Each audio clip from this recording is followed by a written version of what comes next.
my very, very distinct pleasure and honor today to be moderating this panel with friends old and new. And it is truly a distinguished panel because if one wants to learn about this space that has gotten so much attention recently, this space between America and China in the entertainment field, these are the people who are deeply enmeshed in it. And I'm going to ask once again that people quiet down and sit down so the others can hear. Thank you so much. We have with us today four individuals who are in the thick of it. It being these days the largest growing film market in the world. I think what's happening in the movie business is reflective of what's happening in China overall, which is staggering growth. Staggering growth. One cannot even predict what's going to happen the next day. The film market has been growing by 40 to 50% every year for the last several years. The number of screens today, which was about 6,500, is double what it was 4 years ago. It will be doubled again in about another 4 years. We have not seen this kind of growth ever, anywhere. And for the first time, the US is starting to lose its stronghold. The US market is still larger than China's, but it's 10 billion, but China is quickly catching up. So naturally, a lot of attention has been focused on this. And despite the very impressive numbers, there's a lot of other things that go on because we as filmmakers don't just follow the money, but we also need to be in tune to people's tastes. And this is what I think is one of the most interesting things for a group like ours to really reflect on today. So I'm going to introduce you to our panelists. Thomas Tull is the chairman and CEO of Legendary Entertainment. He himself is quite legendary. He's going to tell you about the pictures that they make. He has been one of the most successful producers of very large special effects films that have reigned supreme the world over. Joan Chen probably needs no introduction. Chen is how you also might know her. She is a triple threat, being an actress, director, and producer of many films and straddling two cultures. Tang is the CEO of an emerging company called Media Asia Holdings, which is he will tell you more about it, but based with Media Asia, which is a long-standing company in Hong Kong, and destined to be a very, very important player in the field. And last but not least, the lovely Ivy Zhong, who is the vice chairman of Galloping Media Entertainment, which is one of the largest, most successful privately owned companies in China. I would like each of them to describe in their own words now, just for a minute or so, what it is that they're doing these days and why they think they're here to talk to you about China. Thomas, do you mind starting? Not at all. We've been extremely fortunate that our films have worked well over the last 8 or 9 years globally. And China is a market that's extraordinarily important to us. Thankfully, our films like Inception and Clash of the Titans work very well there and were hits for us. And so for the last couple of years, we have spent a lot of time in China and tried to make sure that over the long haul that we're part of the community there. And that's something that you have to earn, you can't declare. And there are going to be broken glass along the way and missteps and things like that, but we've gained a lot of friends and we're committed to being a part of the extraordinarily exciting things that are going on there. Thank you, Thomas. Joan. I've been working in China and US back and forth for the past 10, 20 years. And the material in China and the enthusiasm for films and TV have come back. So that's where I want to be. And so many human stories, because this is a time of change and adaptation for everyone. So the human stories that are happening in China, they're very, very interesting. And for some reason, I think patriotism is is bad. I think it's not good. It's not humanity is what we care for. But somehow stories in China and touch me more. Maybe it's in my blood. So I've just, at the end of last year, I've gone back to directing after over 10 years of hiatus for my older daughter to grow up. And so I've gone back to directing, and that's where I want to be. I want to go explore the Chinese stories and materials. And actually, I'm in the process of acquiring a Western book to be adapted into a Chinese story, actually, all Chinese characters. So I'm in the process of doing that, and I look forward to doing more work that is cross-cultural. Tangjun? Thank you, Jen. I've been in the business for about 30 years. I was with China Film before. I knew that China was going to grow fast, but I never expected it to grow so fast. Look at the numbers today. It's basically in 2009, 2010, and 2011, the box office in China jumped from 1 billion to 1.5 to 2 in the 3 years. And when I was with China Film, the number is 100 something. That's amazing, the changes. I joined Media Asia about half year ago because I really want to devote some of my time and learning experiences working for some major companies to grow and build up a China-based entertainment entity. Media Asia is an interesting opportunity for me.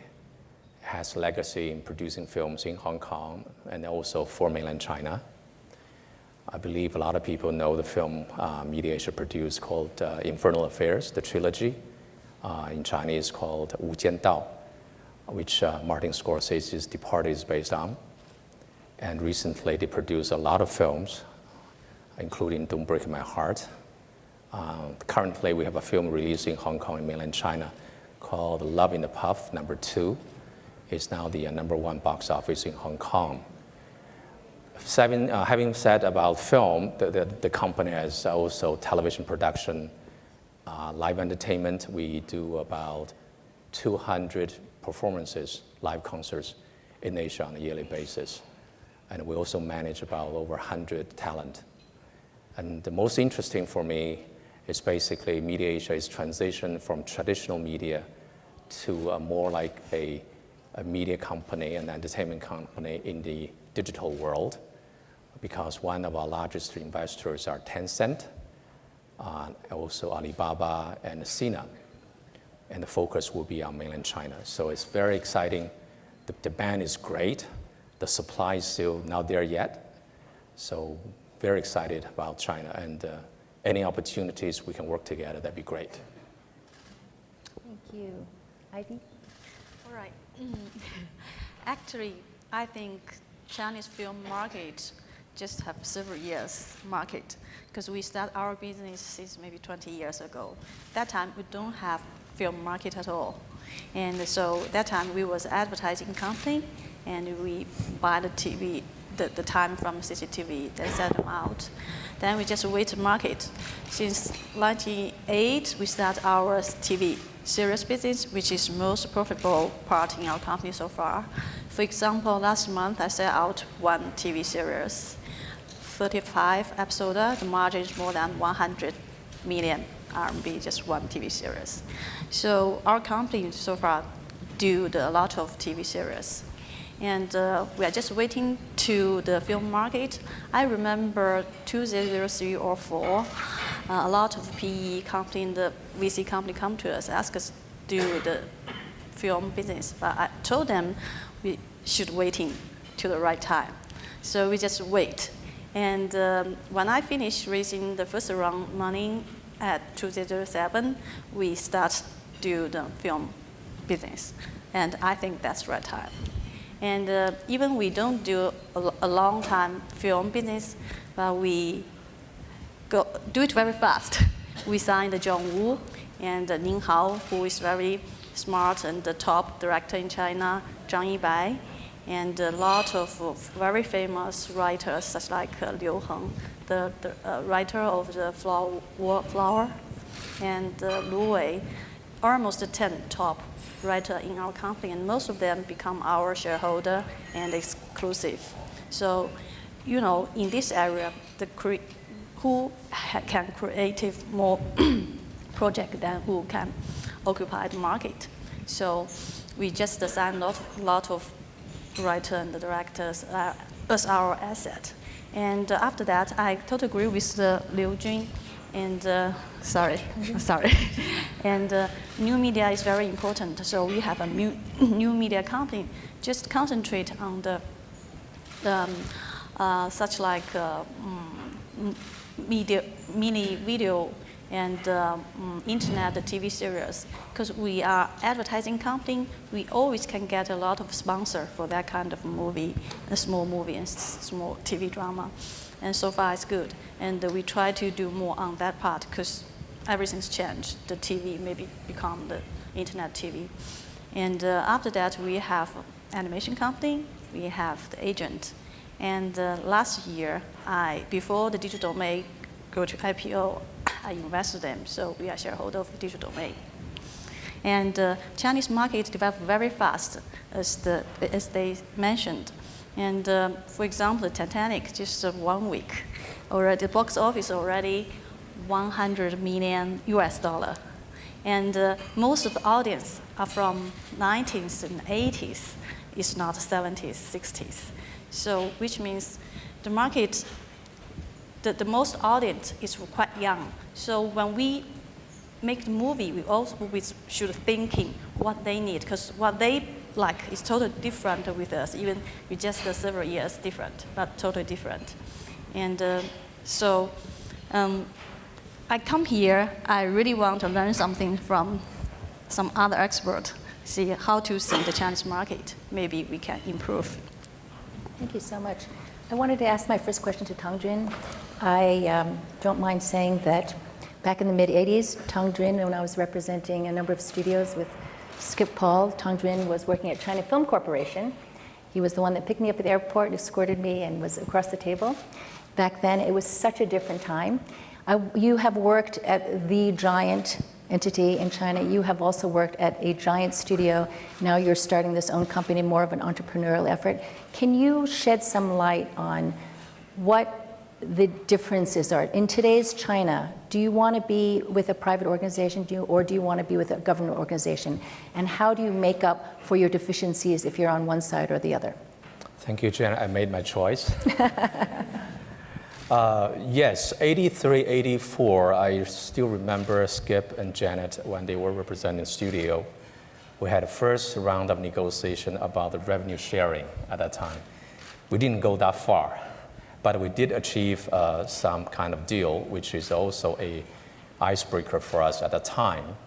It was the first time after 1949 that American studio movies could be released in China on a very interesting deal structure, but was very creative, thanks to Janet and Skip at that time. I learned also that there's a tremendous challenges working for big American companies on China specifically. There are regulatory concerns or restrictions, but the market is great. There's a high expectation and inspiration from the Chinese consumers on the American product. But at the same time, I also learned that the government of China, as well as the Chinese people themselves, would like to see their own industry go faster and grow. And at least they can be on the same stage with some bigger players internationally. In order to make the business a business, the framework has to be in place. I found it's very interesting that in China at this moment, as I mentioned early on, the demand for entertainment products is great because the last 30 years, Chinese people enjoyed tremendous growth and they have probably a disposable income enough to enjoy some spare time with entertainment product and leisure. At the same time, the industry itself is still transforming from a state-controlled and planned into a I call semi-market-oriented practice. When I say semi, it's basically there are a lot of PEs, there are a lot of investors. They have requirements when they put money in your company. At the same time, the production, the creativity, creative community still need to work under specific rules in China. So it's not 100% market driven. At the same time, you need people to develop the market and also people to manage the business. I found it extremely difficult to find capable managers in this area. If you look at China years ago, most of the media entertainment properties or assets are owned or controlled by the government. The staff or the officials, they are officials. They're not business people. Now they are the CEOs running a business. And they are learning. And there are a lot of people who are learning as well. But still, China is in need, big time, people. And also a framework, a system that can have continued or sustained growth of the industry. And I believe that that's the challenge everybody's facing, including Galloping Horse and other companies as well in China. I found Media Asia is very interesting because it's Hong Kong based, because Hong Kong people are born business people from day one. And they are focusing on mainland China. They have the largest investors from mainland China. And I think there's a chance. At the same time, the company is not only film driven, it has more basket. For example, I mentioned film, television, live entertainment, music, artist management, advertising, theater operations, and new media, etc. So it's more, I believe the system is better and the framework could be built quickly on the Media Asia, and I want to give it a try. But having said that, it's not that easy because I believe Ivy alluded to, there's so many investors in China now. They put money into a film business or entertainment business. They jack up the price big time. So the creative people are very expensive, extremely expensive at this stage, I think. At the same time, the managers are expensive as well because there are many talented or experienced managers in China in this field. We mentioned only about the film. We touched upon a little about television, but we haven't touched upon live entertainment. The concerts, live performances, musicals in China. It's just started in China. Every theater, every cities have their own grand theaters now. The venues there. There's a great demand for live entertainment. I haven't seen a lot in China yet. So again, the market is great. The opportunity is great. But yes, there's a but. We need a little patience to build up. But I'm hoping that all of us should take a long-term view to grow the market in China. And I welcome, personally, I did a lot actually, to bringing foreign, including American studios or films or production team into China. Because the more they're in China, the work in China, the more beneficial to both sides. China need to learn how to run the business. American studios need to learn how to make movies in China. It's very different. It's a totally different ballgame compared with the States. Thank you so much. Speaking of talent, Joan Chen was the darling of China in the 80s. When I went to visit back then, every busboy, every taxi driver, the first thing they asked me when they heard I was from the States, Chen Zhong怎么样? Despite the fact that they were kind of pissed that she left China, they couldn't stop loving her. Now, you have been in all sorts of movies since then. You were best known when you first came over for Taipan, and then you did The Last Emperor, and then you've done a number of Chinese films. How do you choose your projects, and do you think about the fact that you are a representative of China and that you want to bring Chinese culture inevitably, whether you consciously do it or not, you are exporting Chinese culture to the world by your mere presence. How does that factor into your decisions? Okay, it's not me. Oh, okay. Somebody's iPhone's going off. I've done this a long time, so I've made my decisions for many, many different reasons, this or that. But I think every decision, there is something personal about it. It's very personal. And as I said, I think I would like to. I've lived as an expat for a better part of my life. And I think our responsibility is toward the whole mankind and not this patriotic feeling, that patriotic feeling. But that being said, it is in my blood, that being Chinese is in my blood. I remember when I first got here, when I first landed here, though I flew more than 10 hours from Shanghai, I was told I was still an FOB, fresh off the boat. And from that moment on, all the good-hearted, innocent but ignorant questions being put to me, to now, 30 years later, the amount of interests that America, American people, the rest of the world have for China, I think the opportunity is there for me, that I would like to promote that. I would like to make films in China that can cross over to America, that I want the American people to truly know China. Is there anything you have in mind, or do you have a sense, are there any specific projects you can talk about, or any kinds of things that you think would be able to cross over?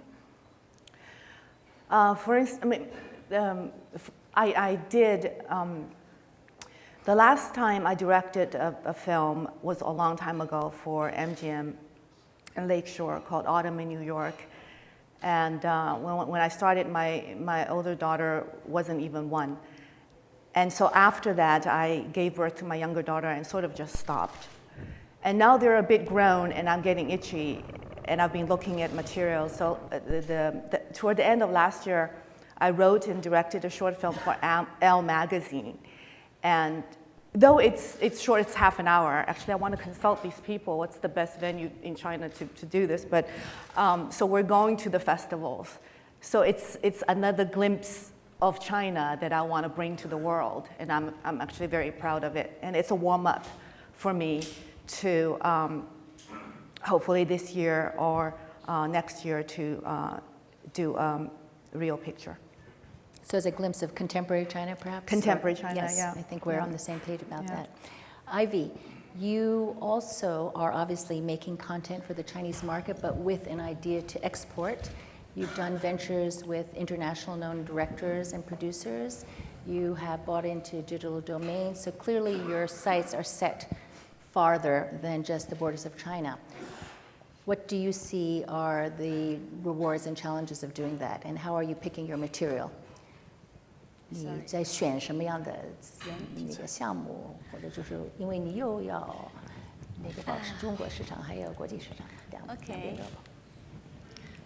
Because I'm really, really close to Chinese market, and I'm really go to market, observe the audience, and each time we get a lot of feedback, and that's the reason why each our movie can earn money.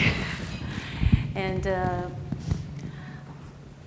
one time, our last movie called, I don't remember the English name, just Love Credit, something like that.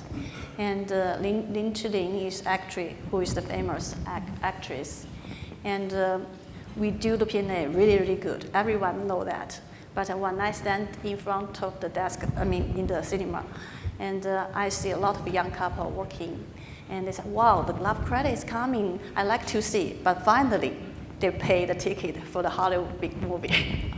So I was so sad about that, because not only one or two, many, because I have been to different cinemas in Beijing that day. And after that, we do a marketing research. The result is coming out.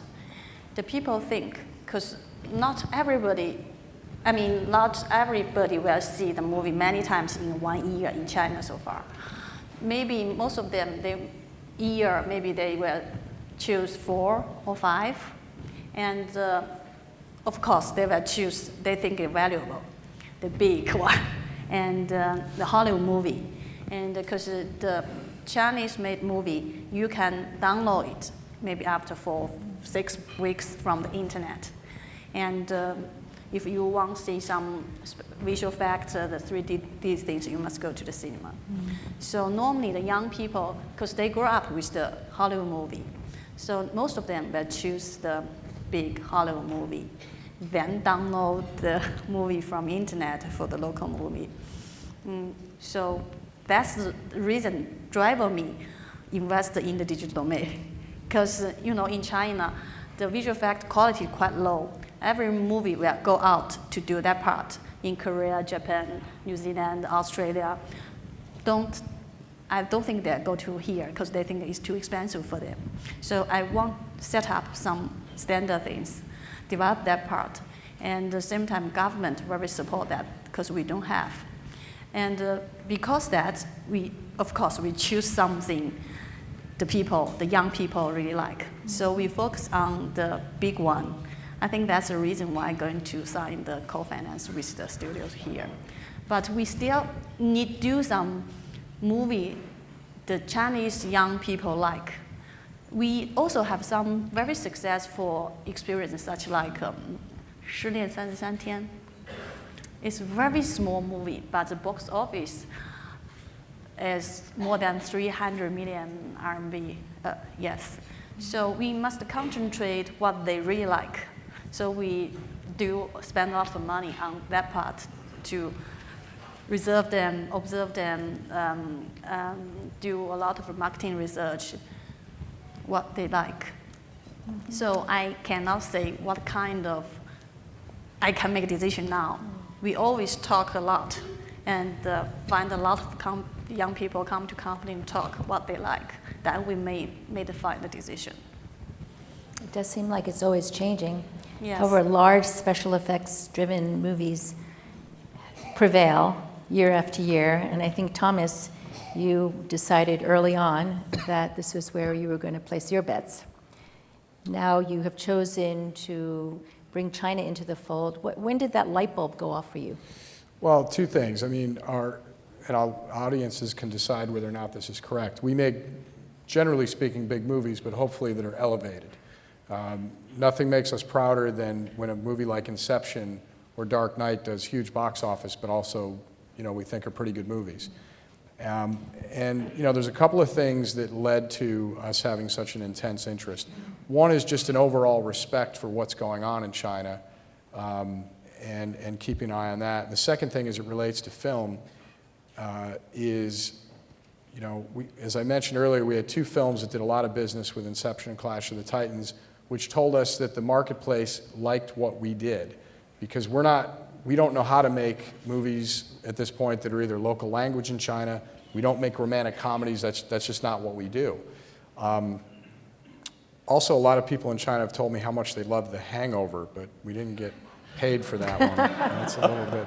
But in any case, a lot of people in China who are hungover a lot. Yes, but one of the things that kind of dawned on me on an early trip over there was, if you're an American studio and keep going to China, and either with arrogance or with you better take our movies and we're going to teach you how to do things, to me that is completely the wrong attitude.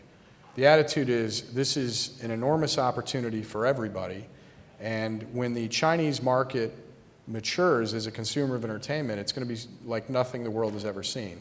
So the idea was, how do we truly build a bridge, and how do we learn along the way and develop a reputation and earn our way into that community, because over the long haul, we thought that would be invaluable. And so that was really the view that we took and have today. And what do you think are the challenges in going forward? I think there are many. I mean, any time that you go into a new market, and it's bi-directional, right? When you meet new friends, when you get into new businesses, there are going to be times that you talk past each other. There are going to be cultural differences. So what we try to do, is work with people that share common goals and an approach to business, and hopefully, being honorable and honest with each other in good times and in bad times. And I think that, clearly from a standpoint of censorship, and navigating through those waters in a way that makes sense for everybody, there's a lot of challenges, but I think the upside is certainly worth it. Question for everybody. I think if you talk to anybody at Warner Brothers or Zhong China Film Group, which at one time had a partnership and attempted to make co-productions, they would probably say one of the biggest challenges was finding the right content, and they couldn't exactly agree ever, and ever did not end up making a film under that partnership. So where are the differences? How do we find material that works in both markets? Is it possible to say? I know the Chinese audience has certainly embraced Hollywood films, and they embrace many films, amazingly, have crossed the $100 million mark. They include Hollywood films like Avatar, like Kung Fu Panda, but they also include Chinese films like Tang Shen Da Di Zhen, Aftershock, and Roundtable, the Let Bullets Fly. So and those Chinese films are not being exported to a great degree. What can we do, and do we want to try to bring Chinese content into the international marketplace? Thomas, I think, is about, and then Joe. No, we should take turns like that. Oh, very fair, very fair. By the way, have you noticed we really struggled? We have girl, boy seated. We were struggling with this sitting. Anyways, yes. Well, if we're going in order, I would say a couple of things. I happen to think that compelling storytelling is compelling storytelling. And that's, to me, why I love movies so much, is that it translates across cultures and languages. And I can, again, in our own way, we wouldn't pretend that we know how to make movies in local language, and that's not where we're focused. We try to make things that have a global appeal.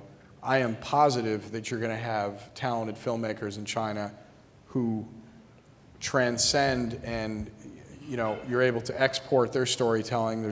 There are amazingly talented people there already, and once you sort of get your rhythm of the way storytelling works in other areas of the world, I am positive that that's inevitable to me. That's not what we're focused on. We're focused on making things that work in China and work in the rest of the world. And our legendary East Division has things like Great Wall that we're very excited about, that we think teenagers on a Friday night in Germany and China and America aren't going to care how it was structured. They're just hopefully going to think it's a kick-ass movie. So, great. I think we have had, for instance, many years ago, the fifth generation's films, Zhang Yimou, Chen Kaige, their films come to the U.S., at least very successful in the art house theaters.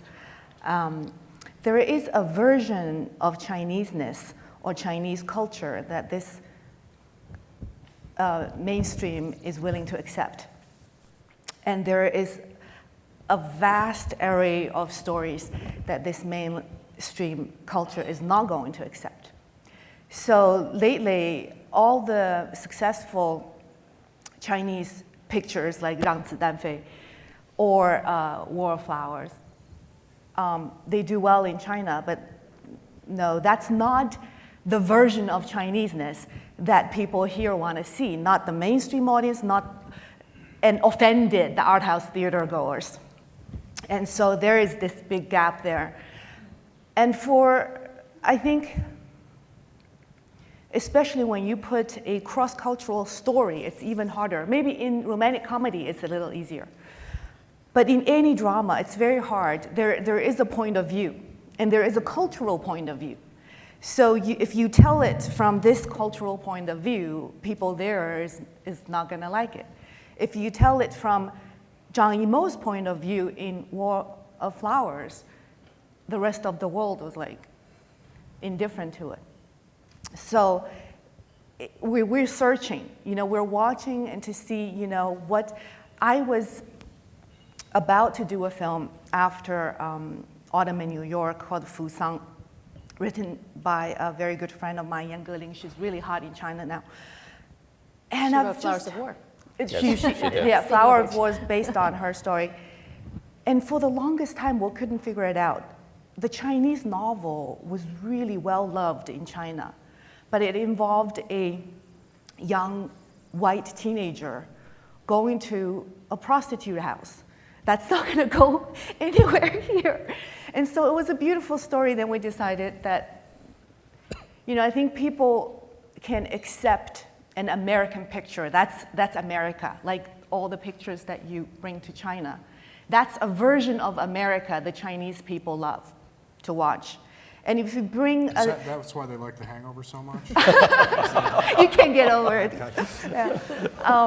So the other types of stories, like the independent, dysfunctional family relationships, and these kind of stuff. The typical Sundance. The typical Sundance stuff. The Chinese audience will have, no interest whatsoever. So there is a version that mutually that they can accept, and it's very narrow. It's extremely narrow, and so that's the frustration. And that's why we keep beating our heads up against the wall, I suppose, because we know it's out there, we know it's possible. Don't you agree, Tang Jun? Yeah, I think this is a very interesting question, Janet. I think I agree with Thomas. Storytelling, I think is probably the first thing we need to think about. Good storytelling is and also reflects universal value. Be positive, be uplifting, be heroes. I think probably storytelling, universal value, and at the same time, I believe the most important thing is entertaining. We are in the entertainment business. We are not in the teaching or lecturing business. So I think these three probably the key elements I would think be very important for us. And at the same time, it's very interesting to look at different cultures, different legacies and traditions. I think setting probably is one thing. You can have a film set in a country or in different territories or markets, but if you can reflect the story that make resonance to all the human beings around the world, that may help, probably. But having said that, I have to say I haven't seen many films that can transcend, based on China story can transcend internationally. Still in the research area, it's still something we're searching, but we are very hopeful because Chinese, Americans, and people around the world, they love movies. They want to be entertained. They want to get something inspirational and be positive, be hopeful in their life, because there's so many miserable stories around our human beings. And if you have a good story, I don't call it fantasy, but it's some kind of a amazing story, then you can deliver the wow effect, I think people will come and will see. Last but not least is the openness to something foreign. I think the Chinese consumers are very open to international content or entertainment product. I'm hoping that the rest of the world are open as well to be accessible. First thing, you have to be accessible. Talk about handover, I think it's accessible through internet in China, and the accessibility of products is also very interesting.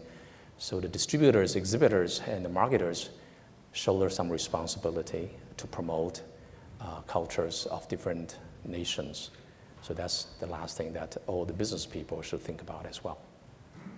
Perhaps the American marketplace is not open enough. Certainly, foreign language films in general don't do well. Ironically, the only two Chinese films that did very well internationally are two foreign language films, which is Crouching Tiger and Hero, but they were kind of a fantasy. So one of my pet peeves is this idea of making films that reflect what China is like today, and people don't have images that replace very, very old, antiquated ones. But Ivy, what is your approach then for making films, both for the China market, but really hoping that there'll be some crossover value too? I think you should give us time. I mean, time. Here, the market developed so many years, but we just have several years. The thing is, it's not like that easy. I think, yes, maybe you guys have a plan, come to China and do the things. But my experience, because I'm already in this market many years, it's not that easy. And we try very hard. And for example, our Ning Hao, everybody in China know he's a miracle. Each his movie, 10 times cost, and the office box always 10 times. And so far, at the moment, we have his new movie. At the beginning, we forecasting, because the cost around 30 million RMB, something like that. We forecasting the box office at least 250 to 300 RMB. And everybody, when they have looked the movie, they said, oh, that's really, really wonderful movie, something like that. And but during this time, we have the Titanic, we have the Battleship, we have the Revenger, just the same time, within 2 weeks. How could we do? How could we fight with this huge movie? Because our movie just a 30 million RMB's movie. Then we do a lot of things, such like Ms. Tang said, we do the, I personally persuade 4 banks involved, because we create a lottery event. We persuade 4 banks help us, because each bank have at least 20 million users. And they send the message, told them, if you see the movie, then you can maybe got the 8 kilogram gold. Because the movie, yes, that's true, because the movie called, the Chinese name called the rubber, the gold. So it's linked, all right? Then if you use the bank credit card, they can get a half price, the ticket. Maybe another one cannot. At least we sell out 2 tickets. I work hard for that part, and I cooperate with the Reinsurance Association of America about that lottery event. And we make the Ning Hao to be ambassador of the University Film Festival. And he has been to 12 cities, 12 famous, very famous universities have an event, and reactive with the students, which is very, very successful. And we buy a lot of TV advertising. You know, in China, nobody do that because it's too expensive. But our company, our advertising agent, so we can get a low price. Actually, the advertising price itself is much, much more expensive than the movie itself. If you use the common, normal price, but because we are agents, so we can get a very low price. And we buy a lot of outdoor advertising and internet. And besides that, we do a lot of activity through the internet. And we do a lot of things so far. We don't know the result. But he is our director. We must support the Chinese director to do that. When is it out? 24th this month. Very soon. For Yeah, those of very you going soon. to China. We will find out the result. But we try hard. Yes. I mean, whatever it can earn money or not is fine for us, because for a company, the movie is portfolio, you can do a lot. But you must help them to make them successful, to support them. And but foreign, I mean, the Hollywood movie, we don't spend that money to do the P&A, this kind of thing. So we still have strength for our movie. And we are a local company, we have so many resources to help them. We try hard, but we will see the result. Well, this is what filmmakers like to hear. The parent company is backing your film. And except for the goat part, the Yes. marketing techniques that you use, I think, are very familiar to most people in Actually, Hollywood. every day, one person can get a pure gold ticket. The ticket is pure gold every day. And finally, we have some people that go to Hong Kong to take who one will get the 8 kilo gold. Okay, but I can't wait to find out It's who won very that goat. attractive. But we just try, try different way to promote the movie. I feel for you, and the things that you describe have been experienced by film companies all over the world. This idea that Hollywood is coming, and what does it mean for the domestic film industry? At the same time, I'm very supportive of Hollywood companies who are trying to also get a foothold in Yes, China, yes. because there has been perhaps a little bit of a chifu kind of, Bullying. Bullying. what is the English? Bullying. Bullying, okay, bullying. And there has been some bullying against, it's a two-way street. So there's the fear of cultural invasion. And so for many years, you may or may not know, for many, many years, number one, there is a limit to the number of films that can be officially imported to China on a revenue share basis. Films can be bought on a once, I see I have the vocabulary in Chinese, you buy it at one time, but as opposed to for box office share, there was a limit to 20 films for all foreign films, and 10 of those would be Hollywood. Just very recently, with the help of a WTO ruling, just earlier on Xi Jinping's visit to the United States, they announced that this number would now be increased of Hollywood films to 24 for American films. 24 for American films, though 14 technically have to be 3D or IMAX or whatnot. So you've got a bit of this push-pull. Thomas, what do you think? Oh, in addition to that, I want to add in the past, the box office percentage that Hollywood companies could enjoy was only 13 to 17%, and now they've bumped that up to about 25%. The company that is most affected by these new rulings is probably China Film Group, because for now there's only one or 1.5 companies that can actually import and distribute Western films. But I hear that you are afraid. And I'm not afraid. Just try to fight back. Yes. But sometimes fight doesn't work. You can cooperate with them. I mean, the fight is not only way to deal with the problem. So I think because we have, Japanese market, Taiwan market, they always faced these kind of things, but results not good. So we just try to involve in the Hollywood business and training our people and give the support, make them develop quickly. I think competition, sorry, may I? yes, Yeah. please. I think competition is good. More compete Yes. in this area. The market itself will grow bigger and faster. Is to the benefit of everybody in this industry. I think that's the example in the opening of China to the world, from the manufacturing business to service to film. It's a gradual process. I think the Chinese government and also Chinese people are getting more and more confident that they can compete on the international stage. At the same time, the government is very smart.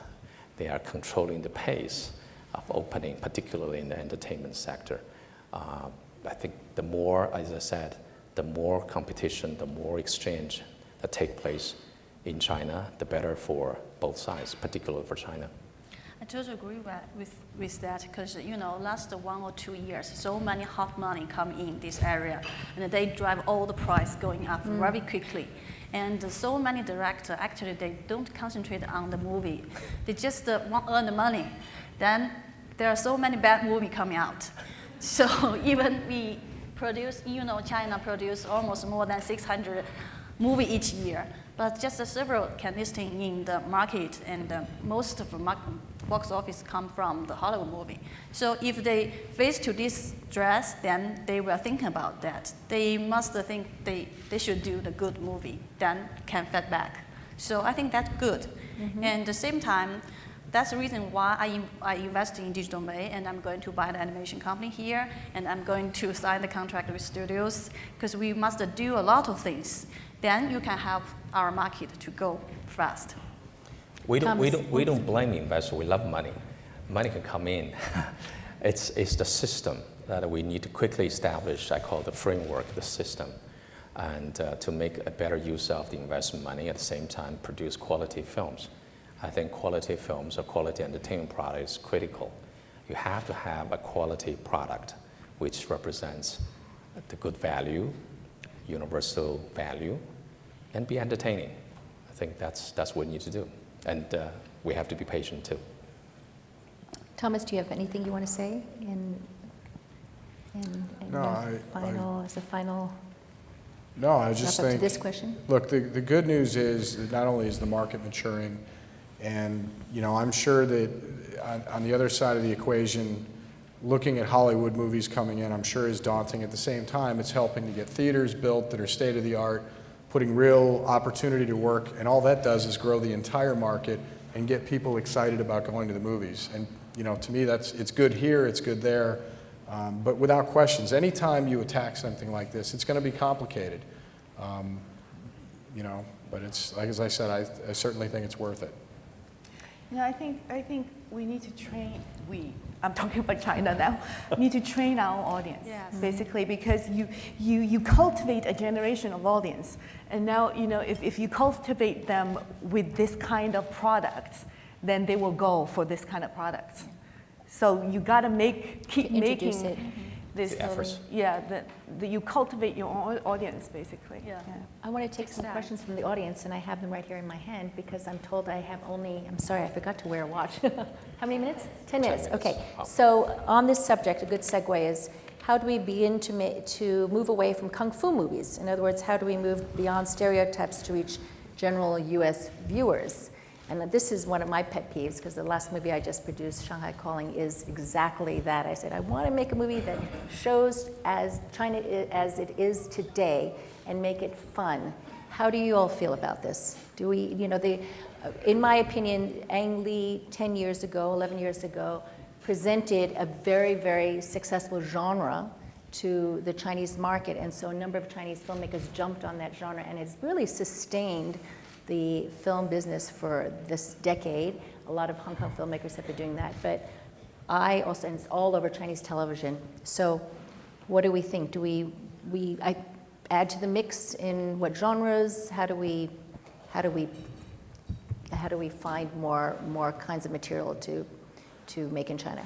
I think the Kung Fu genre has started problem from Hong Kong, because it's Bruce Lee and those movies, and they were first introduced to the States, to the world, through this type of film. Basically, went to the States. So, American audience and international audience know China or know Asians through this Kung Fu.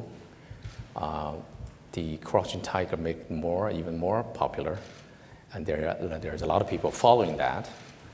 But I think the market with Tull is balancing out a little bit now.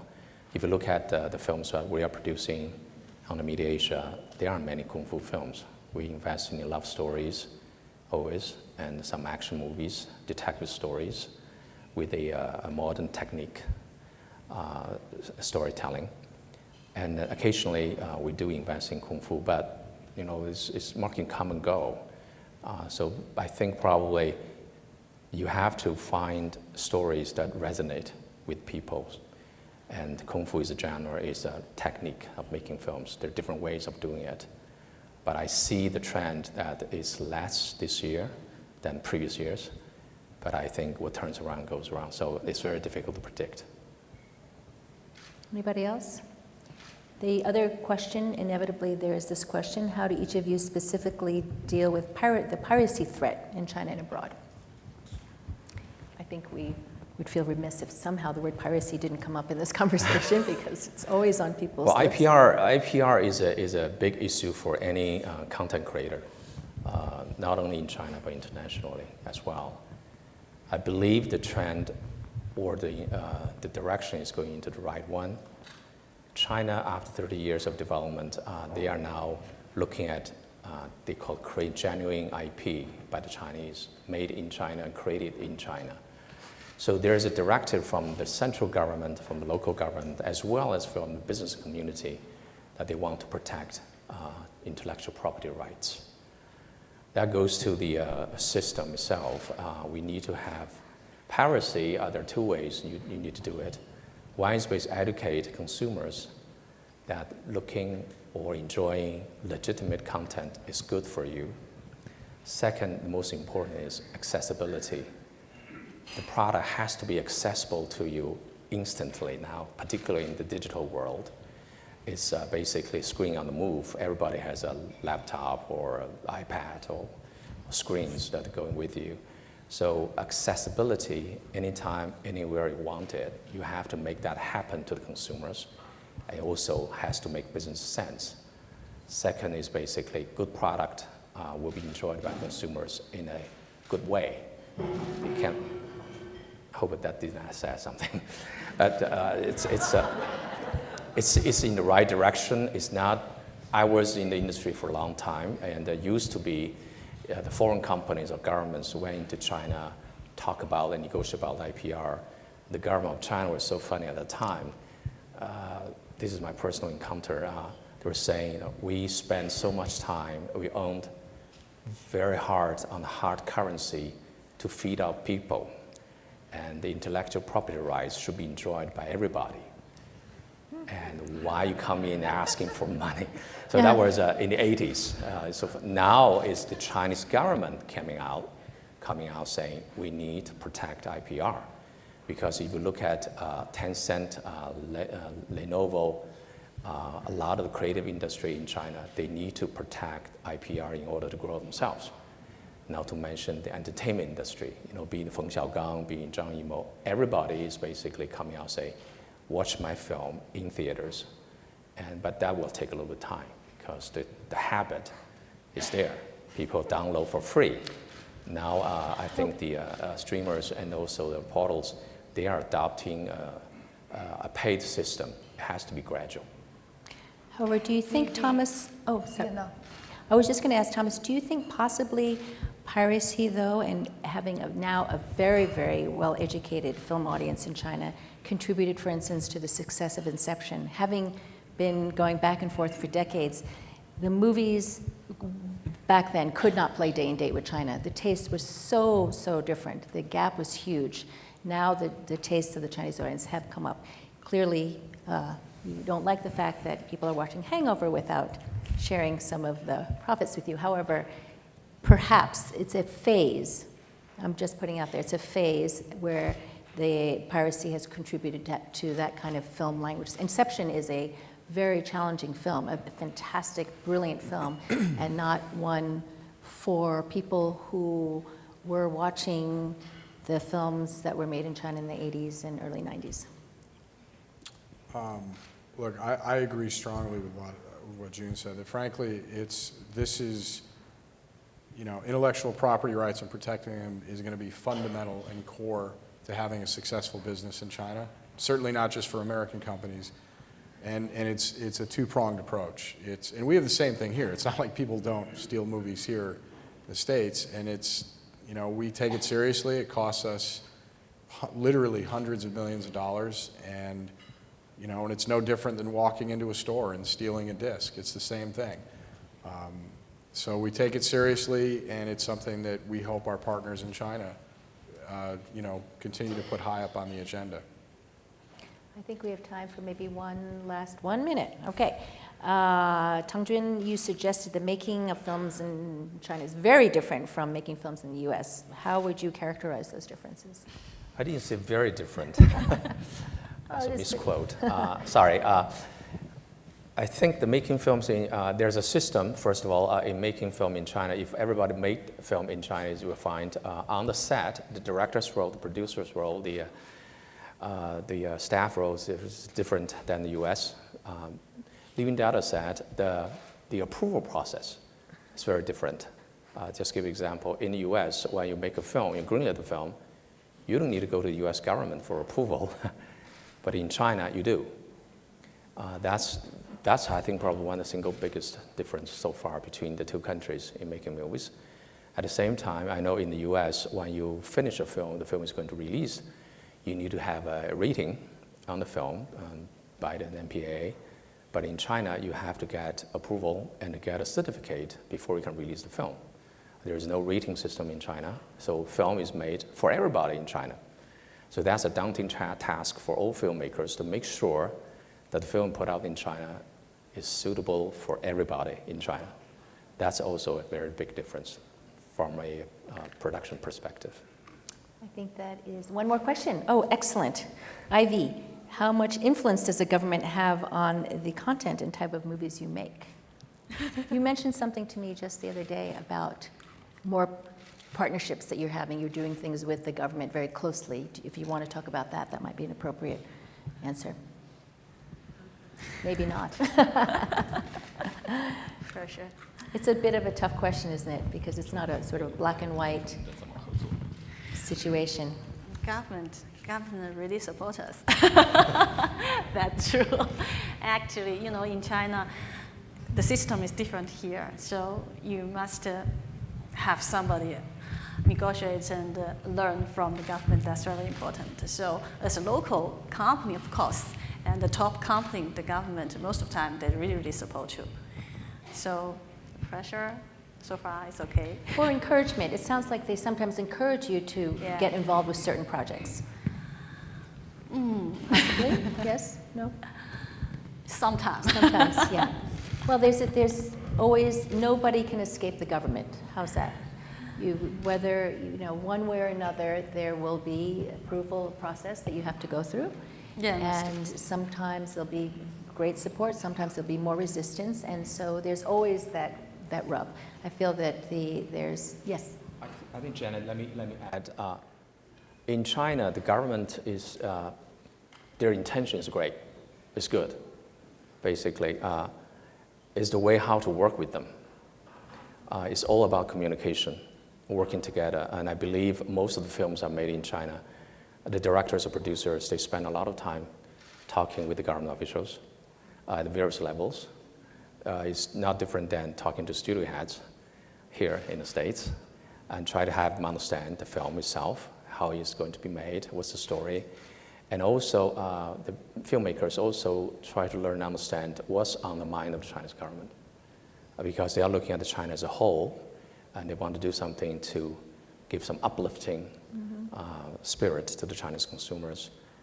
Most of the stories we had with the government is basically say, don't do something so negative about China, and do something positive. We got it, we understand, and at the same time, you could only tell positive stories by depicting negative stories. So it's a balance, and it's an interesting phenomenon, and I enjoy a lot in this area. It's not something you really like on a day-to-day, but that's part of life. I think, Joan, I'm going to close with this because you did say, I remember at the time you were making Autumn in New York, that people said, oh my God, how can you deal with the studio? And you said, I'm used to it, I worked in China. So what did you mean by that? You know, artists by definition, they are supposed to be anti-establishment, anti-power. They're supposed to be critical. They are the critical voice. And the urge to create even a love song or something you praise or romantic comedy, the seed comes from dissent. So, you know, you're rewriting the world. You're rewriting, you're creating. You're Changing the status quo. Yeah. So by definition, there is a conflict and tension. So the same thing that you have to negotiate your way. Actually, I was pretty dumb with Autumn in New York because I was resisting too much. And I think now you gotta, like you said, negotiate your way and trying in the process to preserve your integrity. Because it's very hard. Sometimes it's like a smell, it's very ephemeral. And when it's attacked by too many things, you get lost. You know, so the lesson for me is, like you said, to try to negotiate and still retain some integrity. I think that's It's not that difficult. I mean, spend more time with them than from them. Yeah. Then from beginning, you know what kind of things you can pass, what kind not. For example, Ning Hao's new movie, everybody thinks Ning Hao is so difficult to pass, but we get the lesson just one day. So from beginning, you talk, negotiate with them, then you can get everything. It's not that difficult. I think, in fact, because film, by its very nature, is a cross between art and commerce, all of us. Joan at first said, oh my God, I'm with a bunch of suits, I'm nervous. I said, no, but they're, you know, the good suits have a very strong creative bent. Yes, And the good artists, the successful artists need to have a commercial sense too. We need to all play together, and hopefully we'll play well together, East and West, art and business. Thank you so much for attending the panel discussion today. I want to thank Ivy Zhong, Tang Joan, Chen, and Thomas Tull.